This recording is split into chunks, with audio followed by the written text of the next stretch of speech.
Yellow. Did you just say YOLO? I said yellow. You know, There's like... a bug in here. Yes, there's a bug in here. Oh, it's one of those big freaking mosquitoes. Anyway, we just This thing, actually, it's not in this. There's a big freaking giant, like, mosquito hawk in here. That thing is really bothering me. Okay. We just saw a mosquito. Mosquito. No, We just got out of Percy Jackson and the Sea of Monsters, which didn't have very many monsters in it. And you know what? I didn't really see a sea. There was an ocean, but not a sea.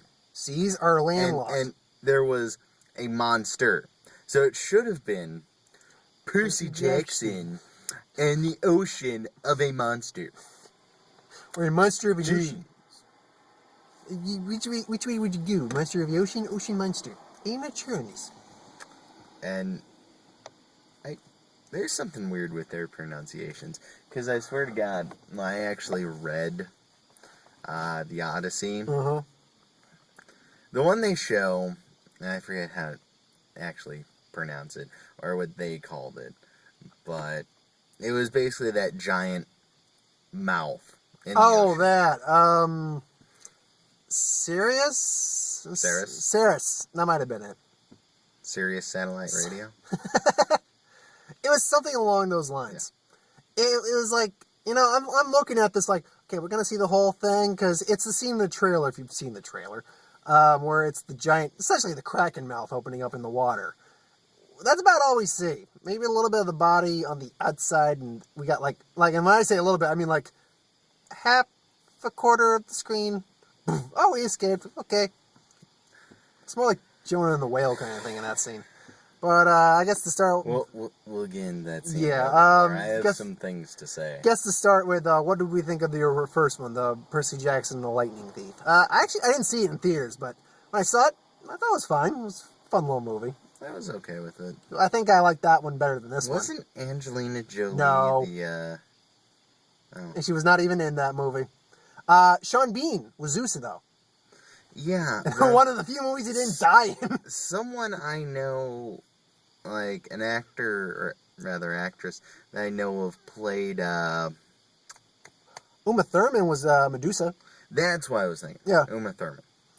Yeah, it was a fun movie. I like mythology. I like movies with mythology in them. So, you know, I enjoyed it fine. At some points in mythology, it kind of takes a wrench to the head. It's not like everything's pitch perfect, but yeah. This one, I didn't like it as much as the first one. I think the first one kept a little more true to what mythology it had. This one... Well, I gotta look up how this one's doing. Oh, yeah, sorry. In the box office, because I'm wondering if they are actually going to make... like a trilogy or a series. Yeah, because they set it up for one. Oh, yeah. Like, they... Again, we'll get into that just... in a bit. Well, it's a series of books. I have no idea how many books there are. We'll probably look that way. Yeah, well, that's another... obviously, there's a minimum of 3 of them, so... Yeah. But, yeah, I mean, it's... First one, it was Percy just getting Zeus's lightning bolt back from son of Hermes, who, of all the gods to have evil sons, Hermes is not one I would think to have an evil son. Well, I think that's because, for both of us, we were introduced to Greek mythology through Hercules, the animated movie. Hermes... Oh, go ahead. Shut up. Hermes in that was... jeez! They're attacking us! Actually, who was he based off of in that movie? Because he had, like, the Lennon glasses going on in that. I want to say he was almost Ozzy-like. Honestly, what was his name? He had a face like from Ozzy. Ghostbusters. Oh, Rick Moranis? Yeah. It kind of reminded me a little bit of Rick Moranis. A little bit, I guess. But, yeah, so first one saved a lightning bolt, whoop-de-doo, stopped war.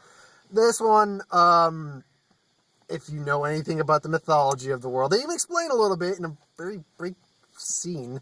There's a tree that was spawned from one of Zeus's daughters that protects the whole camp for half-bloods, which is demigods. And tree gets sick, So they go to get the golden fleece. Yeah, story. Oh, they gotta go. Fleece isn't really golden, nor is it fleece. Okay, there's a little bit of gold in that. It's like a little bit of gold. It's nothing magical. It's like golden cotton? Golden nylon. The golden suede.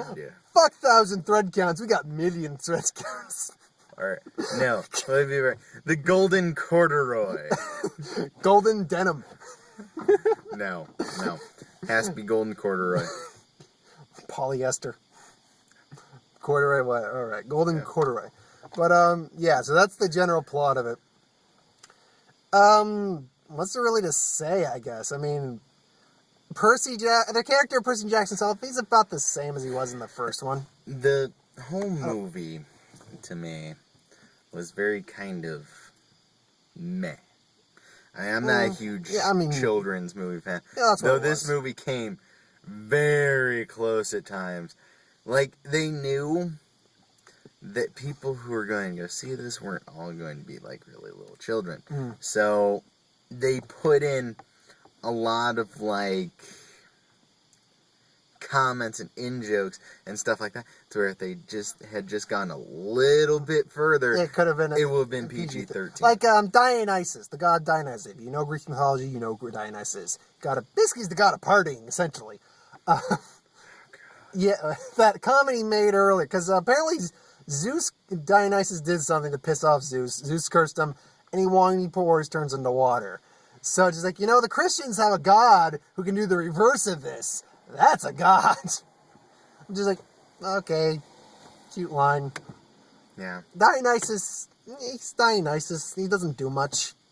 Okay. Though, I notice that their budget for actors has gone downhill to where I don't think there was a single actor that I really recognized, except for one who we'll get to in a little bit. Oh, yeah. But even then, he wasn't there in person. He had They used his voice. Oh, okay. So they had him walk in to the studio for one day, say like a handful of lines, and walk out. He wasn't even like superimposed onto that face or anything, because that did not look like him.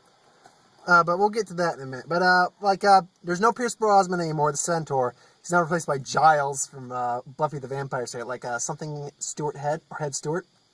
Yeah, that's Giles from Buffy the Vampire Slayer.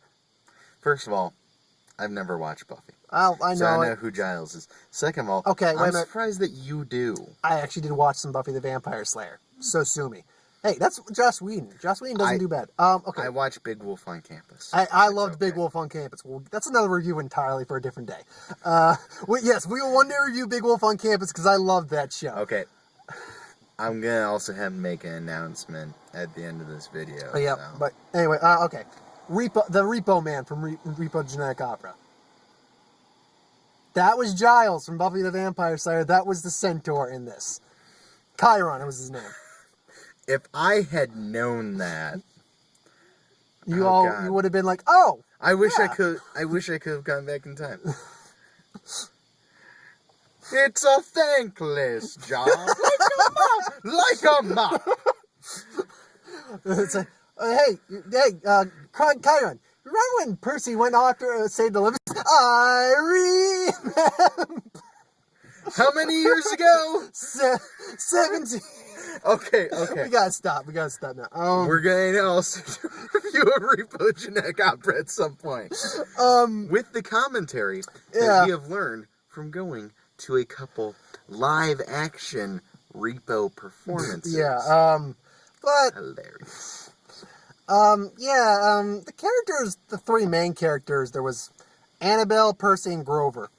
Grover the satyr, Annabelle's daughter. I don't remember his name being Grover. It was Grover. They got the same character. It was Grover. Back. Yeah, I'm sorry. I do like him. I do like him. Now I'm just getting all these ideas in my head. Move on to the movie we actually saw. Okay. Another time. Okay. Anyway, so. Oh yeah. Well, the movie, while doing that, also, I don't know, I got some whiplash at points because it goes back and forth throughout the entire movie of, like, Grover almost calls this one girl a bitch. Yeah. Then it goes into Who is, by the way, we'll get to that in a minute. Yeah. Sorry. that was another weird change in the movie. Yeah, that was... But go on. it goes to that. Then it jumps back to... Oh, kid friendliness. Oh, yay! Percy Jackson just saved this person. Now he has to rake the entire Coliseum. And what was that thing? And they were doing an obstacle course in the beginning where it was like, I'm thinking, is this like American Gladiator or something? See what I did there? See what I did there? No, you just another idea. Where, you know what? So many ideas this movie's I'm brought gonna out. reshoot this film. Okay, we're gonna get the entire cast back together, but there are gonna be some changes. First of all, the Centaur is not gonna be the Centaur; it's gonna be the Repo Man from Repo the Genetic Opera. Oh, with the mask and everything. Second, Grover will now be replaced by Grover from Sesame Street. What are you doing here? A very brief cameo. No, he'll be throughout the entire movie. Just this, in a scene where in a And then- Cyclops thing, just gonna see a trash can fall. And then, was that Grover? Yeah, remember? In No, I thought Grover was the blue one. Grover. That's. Oh no, you're right. No, wait. Oh no, I'm thinking Oscar. Sorry. Yeah. Anyway, Super Grover. Anyway, go ahead. then we're gonna get Malibu from American Gladiator Oh God. up on top of that thing, Why did I pushing the bring kids Gladiator off. up? Oh, I'm Oh regretting yeah. So and, yeah. and there will be more changes. They're coming soon. Anyway. Which also includes Rick Moranis Oh. will be revising his role as Rick Moranis from anything. Hey, we had And as Nathan. Hermes. We had Nathan Fillion in this movie as Hermes. Who? From Firefly. And Serenity. You know Nathan That was Fillion? him? That was him. He's gotten older, dude. Wow. Well, I didn't really get a very good He's look also at him. he's also in Castle. Honestly- the show Castle. If you ever watch it. I really like Firefly, so I'm okay with this. Yeah, that was Nathan Though Fillion. I do want to say I wish he got some higher quality work. And also I want to say on that note really quick about Hermes. Honestly, it seemed like freaking one of the Baldwins should have been playing him. Yeah. Specifically, That kind of feels like they're Alec or who's Steven. Alec Baldwin. Because he kind of had that look Yeah, going on. no, there. he had the mannerisms too. He had that, Yeah. like when you see Capital One commercials with him, like at the freaking Viking parade growing the beard. Yeah, I actually feel like Alec Baldwin should have done that role. I mean, I don't mind Nathan Fillion. I like Nathan Fillion. Anyway, so movie starts off. We see some children run through the woods, From Monsters. and I'm thinking giants, but apparently they were cyclops. Same thing, just with one eye. They have a long list of mythological creatures they could go through here, and I kind of wish they had brought in giants. Just saying. Yeah. Well, Anyway, they're more Greeky, I guess. point being, so they're running through the woods from Cyclops. Then one of the little girls wearing a leather jacket, which Yeah, what? Okay. But we'll get into that again later on. why There's a little girl wearing a is leather the little girl wearing a leather biker jacket? Her dad is Zeus. So did Zeus just... Someone just updated my phone. Anyway, Okay. Did Zeus Thank you for that just, mention. like, come down off the mountain, take his daughter to, like, the local leather goods shop and be like, oh, sweetie, we're going to get you this old school 90s biker jacket. Because that's what it is. It's the old school biker jacket that you see a lot of punk kids will put, like, the big spikes on. Which I honestly would think, just me personally, look a lot better with, like, some big, massive spikes on. Yeah, that's the daughter of Zeus. She'll shoot lightning bolts from the spikes. He didn't. I know you're joking, he didn't, but they actually make reference in the first one in this film that gods can't interact with the kids for some stupid ass reason. I've never understood. Why can't you interact with your kid maybe once a year or something like that? Yeah, you're a god, but you can at least see your kid. Not to mention, what about Christmas? So there you Oh, go. wait, they can't celebrate Christmas. I think Dionysus mentions Jesus. Yeah, well, In fact, what kid's gonna get that? Dionysus kind of looks like Ron Jeremy Actually, in this film. Which, anyway, so that's the beginning. Little girl dies, tree grows out of her because Zeus is all like, Oh, I'm going to make a tree grow out of you so we can protect this magical place thing now with the tree. And then cut then to American Gladiator with demigods. Ooh, yeah. Wrong, completely wrong, but whatever, I'll let it slide. No, Macho Man Randy Savage should have been standing on the top of that thing, just, ooh, I'm gonna choke slam you off the depth of this. But you're dead. No, I just went to Olympus and became the god of macho-ness. I like that idea. That is being included in the Mark remake of Percy Jackson and the Sea of Machos. Macho. Okay. Anyway, so cuts that we see Percy, and we see another one of the main or semi-main characters. Daughter of Ares. Can't remember her name. She's a fucking bitch. It was like Clara. Clarice. That was it. She's a bitch. Hello, Clarice. I'm sorry. She was a bitch. I've heard a few other people say, "Oh, it's a strong female character." No, it's not. Once again, it's a bitch. She has whiplash. Yeah. Because she's not a strong female character. Because a strong female character actually does things. Yeah. They usually will portray a good guy. And even then, if they don't, they can be a bully. But if they're a bully, then they're a realistic bully. She is so unrealistic that honestly, if this had been happening anywhere else where she kept doing this kind of stuff in front of other people, she wouldn't be popular. No, everyone would be like, wow, you really are a prick. Well, the whole unrealistic thing, I let that slide a bit because it's demigods and all that crap like that. So basically, there's a level of fantasy element you need to take into advice in that scenario. That being said, yeah, she's the daughter of Ares, and yeah, she does have a few scenes where you're like, okay, she is at least fit, she can fight a little bit. She fights a mechanical bull at one point. Kind of gets her ass kicked, but she fights a mechanical bull. But the scene where she's, okay, in the very beginning, they're doing the whole American Gladiator thing. They're trying to get to the top. It's kind of like capturing a flag. And Percy actually gets ahead of her, and she's like getting in his case, but it was just a fluke, you did that, I'm better than you. I'd like to argue this point really quick. All right. In that scene, why didn't Percy Jackson just run up, grab the thing really quick, and then jump down and help the kid? I was thinking that exact same thing. Oh, wait. We wouldn't have had a scene to know that the daughter of Ares is bullying him. Oh, no. They had that in the very beginning. First, she's like, blah, blah, blah. It's like, what's Yes, but this built it up even more. And, I'm looking at this like, if I had just been there, if I had not been Percy, if I had just been there, I would just look at it as like, okay, look, yeah, you got it, but you would have lost that. Not to mention, these kids are like, they're saying that he's about to turn 20. Nah, a lot can happen before he's 20. They think they're making him out to be like between 17 and 20-ish. No. Based on look of the kids and like their musculature and everything else, they gotta be like 18 to 19. Yeah, I mean, like Percy Jackson's probably only a couple months away from being 20 years old, and they're living out in like this summer camp thing, and he's like, listen to that? No, most like 19-year-olds I know would just be like, hey, go fuck yourself.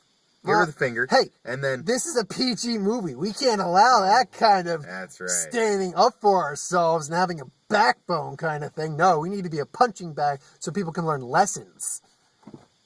No, the way you learn a lesson is just tell someone to fuck off. But regardless. So, yeah, the bad guy from the first one, Hermes' son, comes back. He's the main bad guy. Wasn't it like Blake? Oh, it's Luke. Oh. Yeah, his name is Luke. I don't know why my mind goes to Luke Evans. It just does. I like Luke Evans fine. It's just, that's the name that comes to mind. Maybe he should be played by Luke Evans. Would have been better than this guy. This guy's acting... Honestly, I didn't think he was that bad. But he just kind of had that smug kind of... Yeah, I was like, oh, yeah, I'm better than you. I'm better than everyone. Not necessarily. I don't know. I didn't mind him. The entire cast... The only person that occasionally got on my nerves was... So, a little while after the events of there's- the whole arena thingy, Percy gets called into the office for Mr. Ron Jeremy and not Pierce Brosnan. And Lots of quotation marks. they call him into the office. He comes in and they're like, oh, well, before we believed that there was only one child of an elder god. But it turns out that there are more. And Well, they're like, one okay. And then he walks in, It's like, and technically this he's really not a big Cyclops is there, and he's like, oh, brother! Which begs the question, I know the gods are horny. It's depicted in Greek mythology they're horny as hell. Why did Poseidon fuck a Cyclops? He didn't, he had sex with a sea nymph. Oh, that's right, And yeah. the result of Okay, that's fine a then. god and a sea nymph Apparently it's a is a Cyclops, Cyclops. which is odd. Brother! Hello! Oh wait, mist! Brother! Oh yeah, there's this thing, it's called mist, that you can hide your mystical features. Get it? Mist, mystical features. Ooh. I thought they were going to start playing a very long video game. That was Yeah, point and but, click so, adventure. yeah, Luke's, the Hermes kid is back. His main goal, use the Golden Fleece, revive Kronos, which we'll get to that in a little bit, too. Oh, man. Anyway, so, then questing. Well, first we get what's-his-name who shows up, and then magical metal bowl attacks. Which, that was an and okay they're all scene. like, But it was and they destroy the mechanical bowl. it was a fun little, that would have been a great prop to have. And then, it's like, okay. freaking, Luke shows up to give exposition. And basically let everyone know what he's doing, where he's going. I'm still bad, by the way. And all this stuff. And basically for no other reason than to just say, come chase me. Like, honestly, during the entire time that was going on, he could have just gone, found a satyr who would lead them to this place, then just let the guy hang out on the boat while he and his 50 goons went in and shot the big Cyclops. Oh, and a Manicore. Yeah. And shot the big Cyclops in the face, take the Golden Fleece, revive Kronos, and then walk away. Like, they could have done all of that. But instead, Exposition. he shows up and basically is like, oh, yeah. I'm totally not going to revive Kronos. Oh, and by the way, as anyone knows, major Bond flaw, never explain your plan to the heroes and not kill them.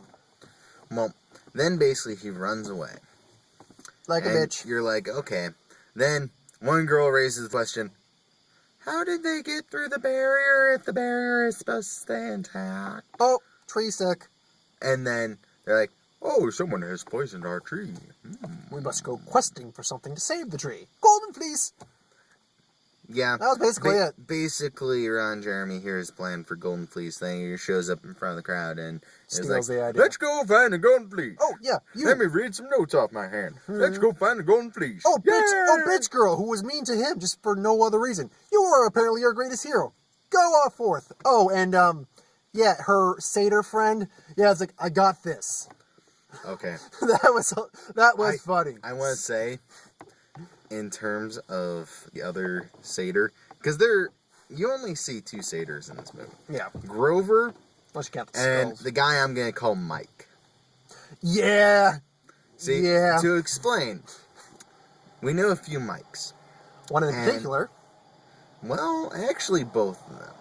Well, one's a bit more extreme than the other, but I'll take your part for this. Our friend Mike from high school actually isn't as nearly as bad As the other one. as the other one. Is that one bad? Basically, he's kind of like that, where he's like, extreme! This is Joe Oh, Swanson. You know yeah, Joe I'm Swanson. gonna go beat this down. I got this. Come here. That was the other satyr in this movie. You basically only see him in 2 scenes. And they reference him in one final scene. Yeah. Basically, they run off. Then Percy Being Percy. is like, hey guys, You wanna go? I think we should go sneak off over to this. Then Grover makes a joke about health insurance. Okay. Grover, or Cyclops dude, starts following Oh, him. yeah. And Can't like, remember that okay. one's name, but yeah. Anyway, They get a ride. From oddly enough, the three oracles, kind of. Three witches. Three witches, yeah, and they make the ones who share an eyeball between each other, and I only know about thanks to Hercules, the animated adventure. Anyway, so they get a ride from them in Cree taxi cab. Then, like, they get dropped off in Washington. Yay, kooky scenes in Washington. Then they do some running around there. Then somehow they just stumble upon Hermes' mailing. Oh, yeah, business. that's right. Yeah, they meet Hermes. He's the one who gives them their crap. Well, which they only use once. How did they get from Hermes' office to Florida? I think I got back from the restroom when they were in the mailing office. Magic of the Mail Express, I guess. They got mailed to Florida? I don't know. So it was a jump cut. Yeah, okay. Jump cut, yeah. So yeah, Nathan Fillion, who's Hermes, he's fine. He's got his staff talks, the two snakes on it talk, which is good for a little bit of humor, I guess. Anyway, so they get to Florida. They find this, yacht. like, Luke's yacht, which I just want to point out. Where the hell did they get that, by the way? That, plus, why is it so close to shore? And then on top of that, why is it that when the three kids climb down the pier, no one questions anything. When they call the hippogriff, no one questions anything. Then, the guys on the boat, which you see that the boat is full of guys. Demigods. That none of them happen to be looking in the direction of the hippogriff that is creating massive waves. Cat, but whatever. Whatever. Creating massive waves through the water as it's racing straight at the ship. That thing was not quiet, no. Yeah. Then they just can tell it to back up and unless it's like a common occurrence for them on that boat. It's like, oh, that's the hippocap again. Just feed it a sugar cube and make it go away. Then they hop off its back and they just saunter on inside, at which point you basically learn that there's manticore and you see some other stuff. And I have no idea what that dude with like the white hair. Oh, I think it was like an ogre or a troll or something like that. Something along those lines. Something. Anyway, they find that. Then random scene. Exposition, get caught, all that. Yeah. And I have a comment that I'm going to make in a second here. But then, they make a joke about, I think he's probably in the brig. This is yacht. I don't think they have brigs. Then they end up in the brig. And he's like, see, I told you they had brigs. At which point, freaking, they're just like, Then, Percy starts shaking the boat back and forth. So they can get at the backpack to get out of there. Here's the question that comes to mind. Yes? Percy Jackson can swim. He can control water. He can ride waves. His half-brother can control water a little bit. And can swim. Why aren't they sinking this boat or just picking up the boat with water, being like, hey, we're going here. Then, when we get here, I'm breaking this boat in half. We're walking out of it on a massive tower of water, and then it's sinking. Well, and screw you, Luke. Well, because Percy's kind of an idiot. He keeps forgetting he apparently can manipulate. In fact, he only manipulates the water about 3 times in the movie. One to heal himself, and then the scenes with the boat and waves and stuff like that. Those are the only times he does anything with water. Which, that being said, it would have been hilarious if he tried to think of doing that. Like, they're just balancing on the wave. They hit the Sea of Monsters, and apparently, despite being in the ocean, the Sea of Monsters does not exist in Poseidon's domain. So he cannot use his water powers. So here's the scenario. They would have been here. Here's the line for there. It's like, yeah, we're going to do... Oh, shit! Eaten, dead. Movie over. Yeah. Saved us about another half hour, 45 minutes. Then they hop on the Happy Time. Nicest lifeboat I have ever seen. Oh, that wasn't a lifeboat. That was an actual raft. They actually got that out of storage. I know. Well, That's a lifeboat for the yacht. It's a lifeboat on a yacht, so it's fancy. It has wood panels. So yeah, they open up the winds of the four corners of the earth. They use it as a rudder because Hermes gave them that to help steer, I guess. Yeah. So anyway, so they fly off with that. Then they get to the Sea of Monsters. Sea of Monster. Well, Ocean of a Monster. Ocean of a Monster. And then Idiot Cyclops drops the winds. Oh no, we're stuck. Oh no. Then they get eaten by the big sea creature, which... Ceres, I'm going to call it for right now. I can't remember it. I wish I could, but I can't. They should have been dead. They should have been. And guess what they find out? In the stomach of the... Oh yes, the whole stomach of the beast is so big that you could... Everything that disappears apparently... And for some reason it's bright and colorful. Yeah, apparently they make mention everything disappearing in the Bermuda Triangle ends up in its belly. Guess who else is there? Ares' bitch. And she's still like, I'm better than you. What the hell are you doing here? Though I do want to say, and they never really use this, or explain this, or anything else.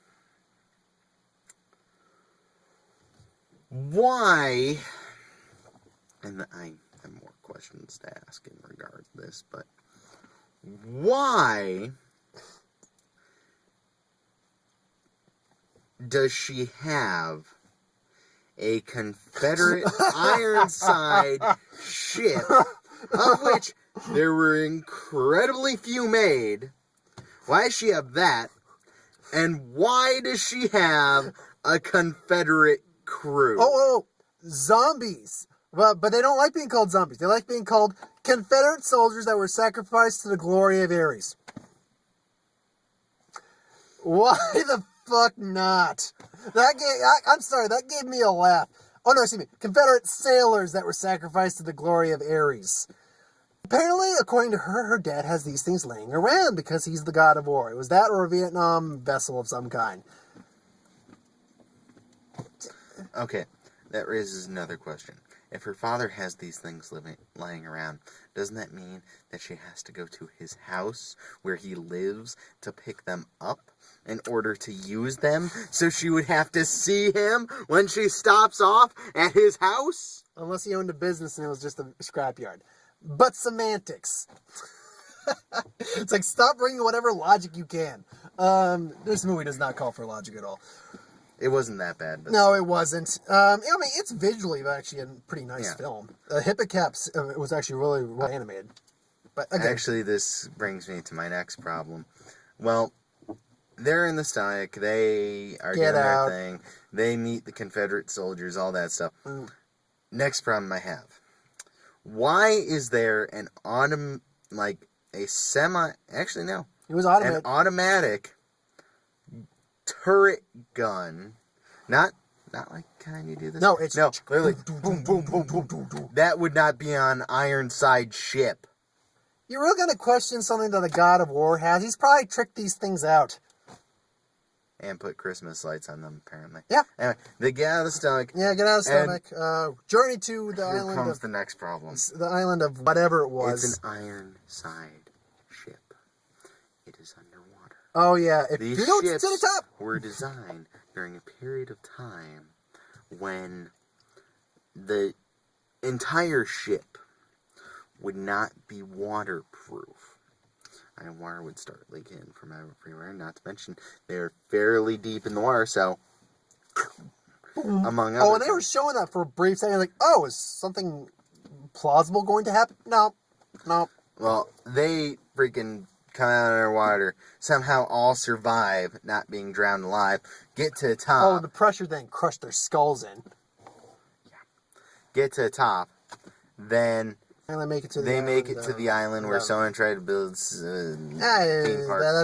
There's a theme park built on top of the island where the Cyclops, the Odysseus, it began with a P. Pimping. It was built on top of that. Polyhedron. We'll call him Polyhedron right now. We're probably pronouncing it wrong, but we'll call him Polyhedron. Well, we're gonna call him until we reveal that Polyhedron is played by. Wait for it. So they make it down in there, and then we hear this voice. We're like, is that what I think it is? And we stayed to the credits to find out it was. Our Cyclops is voiced by none other than the great Ron Perlman, folks. The only big name actor I'm just like, what? What is that? It is. Even then, he only showed up at a recording studio for a day. Yeah, they didn't even put his face on the Cyclops. That makes me sad. Whatever. Anyway, so they do that. He's a cool character. They find Grover. Oh yeah, Grover got kidnapped. Sorry, it's not, but whatever. Grover got kidnapped. They find Grover. They get the fleece. They get out.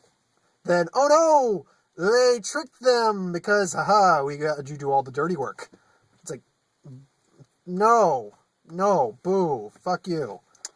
Here comes the next problem I have. Oh yes. They shoot the Cyclops. Cyclops falls, dies. Okay, they move on.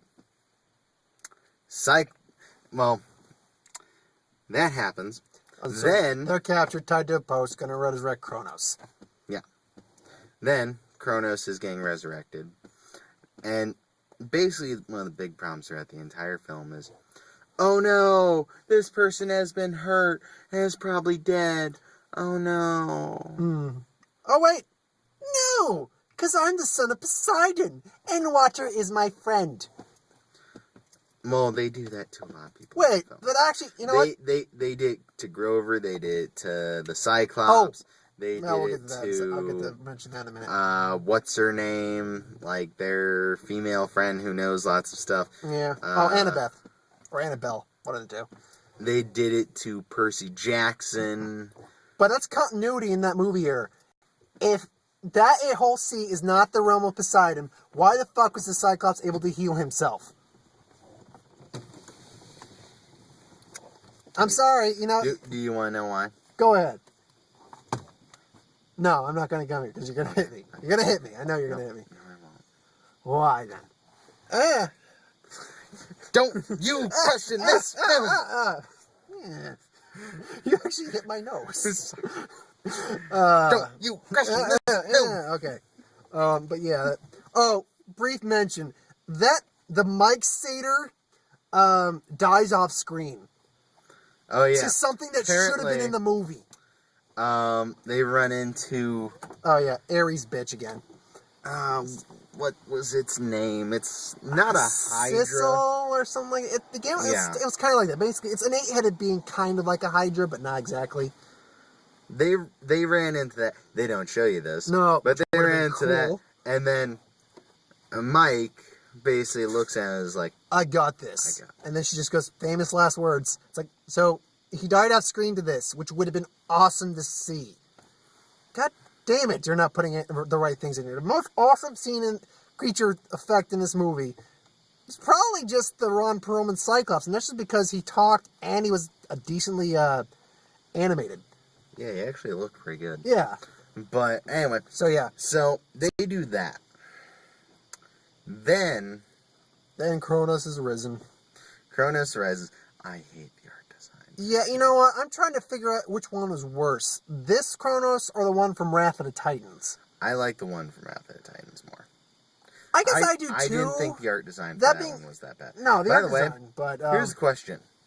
If you know Kronos is rising again, and this is a problem where Olympus could be affected, why the fuck aren't you doing shit? why are you sending the demigods? Oh, because it's a prophecy, Mark. Don't you understand? They're prophesying. No. Fuck that shit. You don't screw with Basically, up until this point, the movie was following the plot of Wrath of the Titans. Yeah, a little bit. Then, they changed it up. But, honestly, at this point, freaking Hades, Zeus, and Poseidon should have showed up. Be like, bitch, no. Yo. And then laid some smack down. Now, there is one thing in terms of Greek continuity that I liked about this Kronos as opposed to the Wrath of the Titans Kronos. Because effects-wise, yeah, the Wrath of the Titans Kronos, well, first off, the effects in Wrath of the Titan are better than this in general. But despite the fact that it was a subpar movie. I liked it. I mean, it was fine, but it just... Anyway, yeah. In turn, they reference the fact that he ate his kids.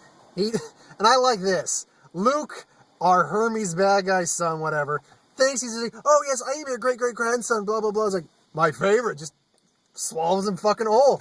Just starts eating people. I'm just like, okay, that's cool. Yay. It's at least something. And you know what? He survives that. Only for life to say "fuck you" even harder. Which I do like what happens to the Luke character at the very end of that. Falls into the hole where Ron Perlman's waiting for him.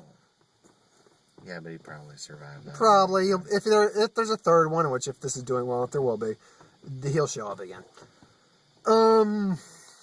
But yeah, I agree. I mean, it's not a bad design for a character, but for the work for Kronos, it's almost like he's made of ceramics too. It keeps like coming apart and. I get the idea that it's kind of supposed to be molten rock. Yeah, a little bit, I guess. But it was very weird. Oh, yeah. So Percy defeats him because apparently his sword is not just magic, but uber magic. So it's like, slice. Ooh, that hurt. I'm going to stop you. No, wait. Aha, I'm the son of Poseidon. Fuck you. No, William Tell style. Woohoo! Down your spine or throat or back or chest, whatever. Yeah. Beats Kronos. Whoop-de-doo. And William Tell? William Tell. Errol Flynn. That was what I was thinking of. I was thinking of Errol Flynn. Okay. You know, I was about to say, William Tell was an archer who had to shoot an apple off of his son's head. I was thinking Errol Flynn. My bad. When did Percy Jackson shoot an apple off of Kronos' head? Hey, was that a deleted scene Athena daughter chick kind of did that in the first one a little bit. She was a great archer, regardless. So yeah, we saved that. So basically, they saved the camp. Woo.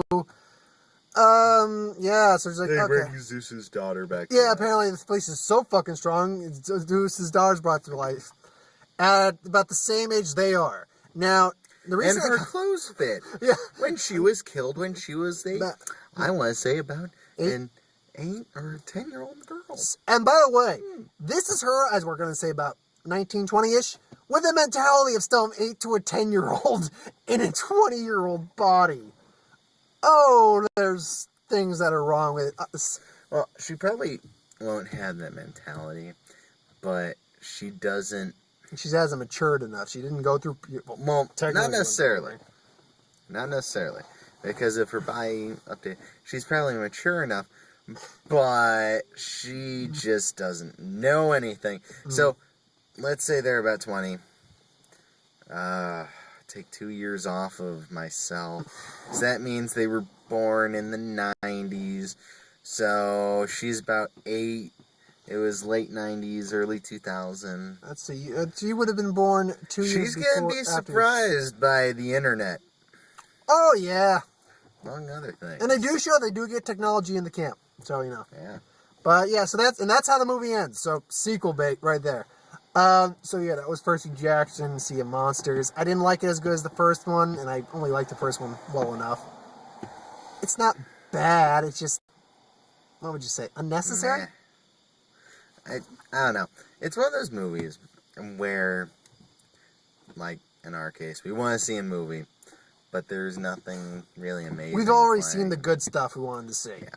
So okay, what's the next great thing? Oh, Percy Jackson. Eh? Yeah. We've been doing this for about 43 minutes. Yeah, this is the longest video we've done, but I think it's because we didn't like this one as much.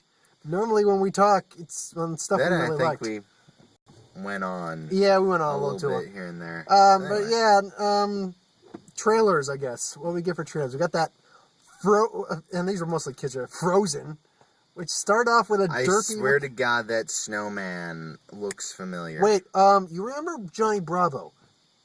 Do you remember Johnny Bravo? Yes. Yes. I think his name was Carl, wasn't it? Or something like that? He had that same kind of head. He had the, like, buck teeth going on, and just his shape. Well, it's a character look that they use a lot. Yeah, when they want to get, like, a kind of awkward, derpy character a little bit. Yeah. But I don't know the plot of that movie at all. It has a snowman sneezes his carrot off on an ice rink, or ice over a pond. Caribou tries to eat it. Caribou saves his nose instead. Then he sneezes his head off. Frozen. I got nothing for that. Now I am going to sing Oh, God.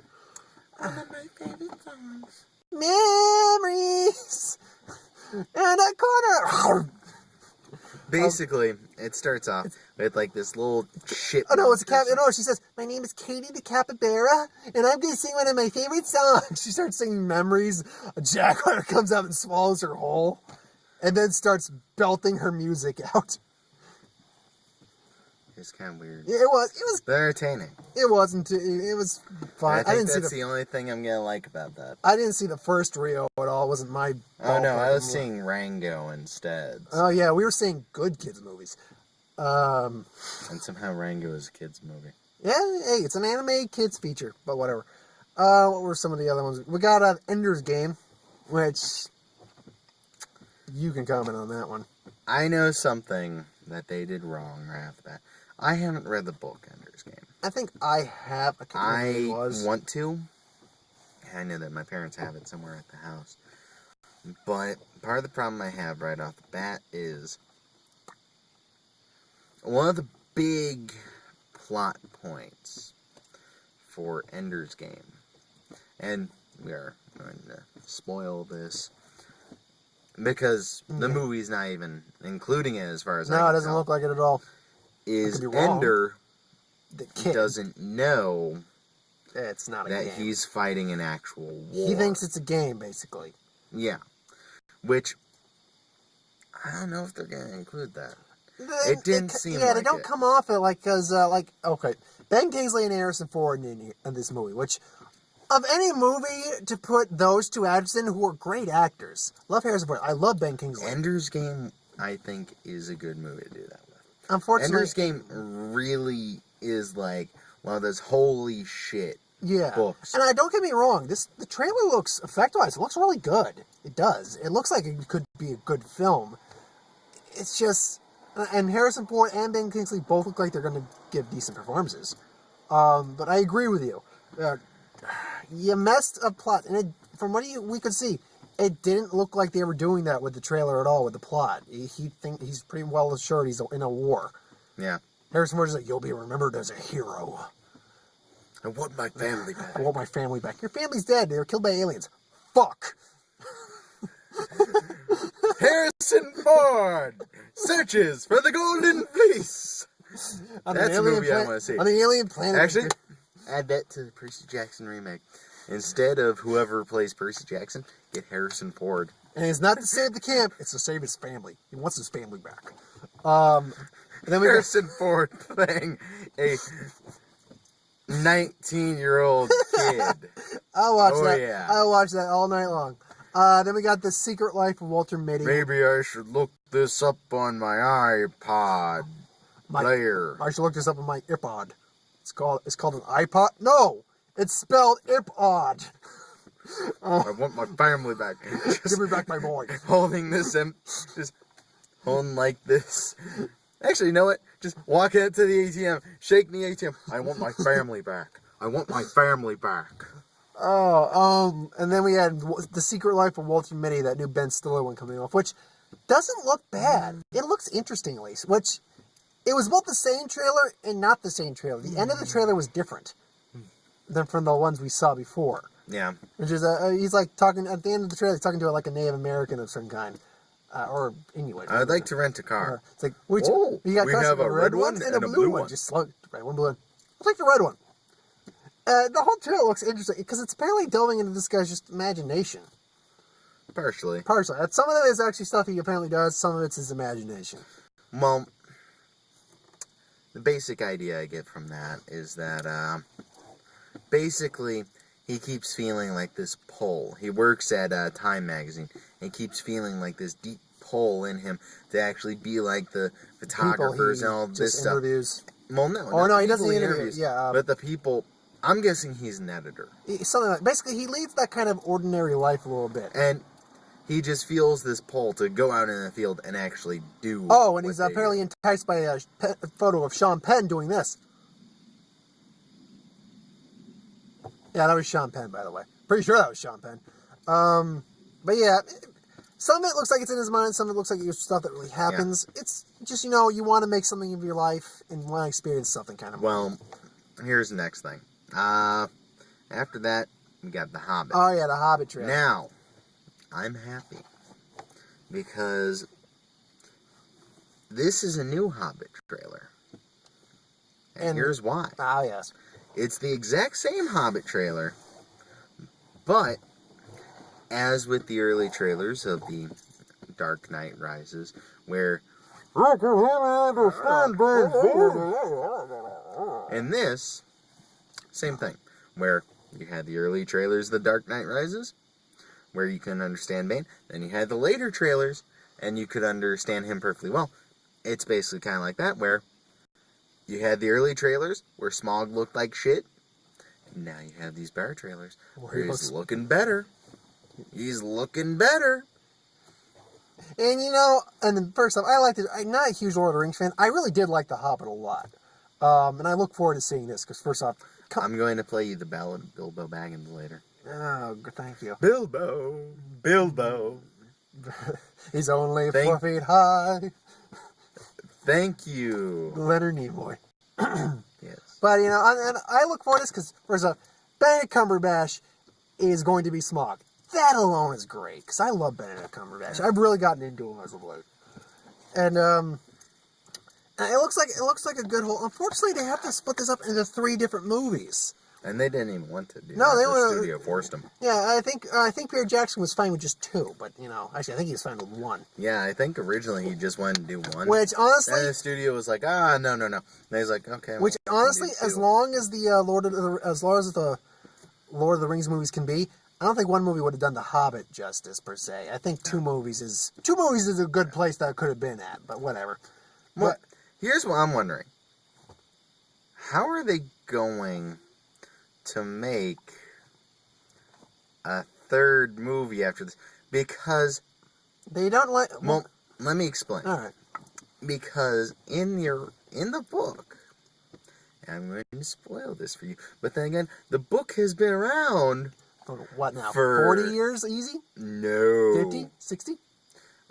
I would say almost on the verge of near 100. Okay, the actual book Because itself? I'm pretty sure that J.R.R. Tolkien wrote the book. I don't think it was World War II. I actually don't know how old J.R.R. Tolkien was. I want to say it was World War I. I gotta double check. Anyway, point being, it's been around a long fucking time. Yeah. Long enough that people don't know. No. He wrote The Lord of the Rings during that. He wrote The Hobbit first. So, yeah. The Hobbit's pretty fucking old. Anyway. Well, point being,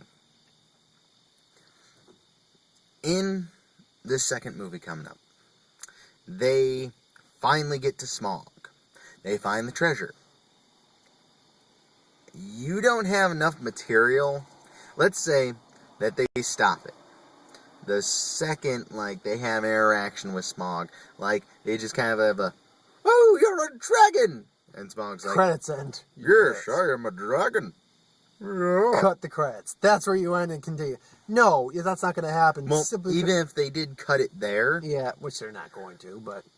You still don't have enough material just from that. Well, I think... To have another movie. Well, I think the thing that they're doing, and I think you've heard about it too, is they're not just using The Hobbit, they're basically using everything else in the Lord of the Rings universe. Like the Silmarillion, is it called? Silmarillion.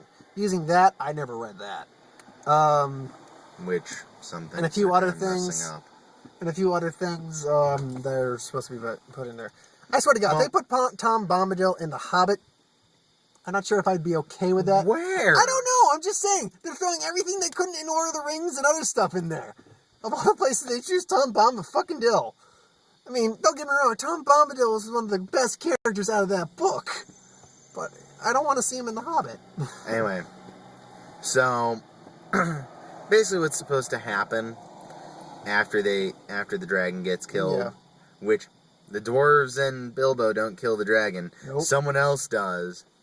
But after the dragon gets killed, which he does like a bitch. Yeah, he does.